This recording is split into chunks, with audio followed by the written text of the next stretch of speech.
सिर्फ 2 साल हुकूमत करने के बाद पहले खलीफा हजरत अबू बकर रज़ी अल्लाह तआला अन्हु इस दुनिया से चले गए, लेकिन वफात से पहले ही उन्होंने सबको क्लियरली बता दिया था कि उनके बाद मुसलमानों का दूसरा खलीफा कौन होगा? Umar bin Khattab. इस्लाम आज दुनिया का फास्टेस्ट ग्रोइंग रिलीजन है, जिसे ऑलमोस्ट 200 करोड़ 2 बिलियन लोग फॉलो करते हैं, और दुनिया में ऐसा कोई सेकंड नहीं गुजरता जिसमें दुनिया के किसी कोने में आजान ना दी जा रही हो।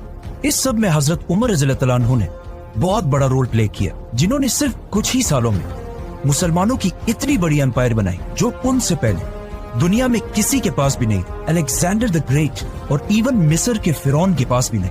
लेकिन ये सब आखिर उन्होंने किया कैसे? हजरत उमर की पर्सनैलिटी को समझने के लिए उस जमाने के मक्का शहर को समझना लाजमी है, क्योंकि मक्का में पिछले कई सदियों से एक ही कबीले कुरैश का कंट्रोल था, और आहिस्ता आहिस्ता कुरैश का ये कबीला इतना बढ़ चुका था कि कुरैश खुद भी बहुत सारे कबीलों में डिवाइड हो चुका था।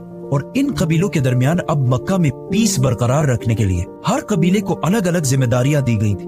कुरैश के 3 सबसे ताकतवर कबीले थे, जिसमें रसूलुल्लाह सल्लल्लाहु अलैहि वसल्लम के कबीले बनु हाशिम के पास कुरैश की रिलीजियस पावर थी, क्योंकि मक्का काबा की वजह से अरब के रिलीजन का सेंटर था। और बनु हाशिम के लीडर्स थे अब्दुल मुत्तलिब और उनके बाद अबू तालिब। कुरैश का दूसरा ताकतवर कबीला था बनु उमैया। ये कबीला कुरैश में सिर्फ और सिर्फ एक चीज की वजह से मशहूर था,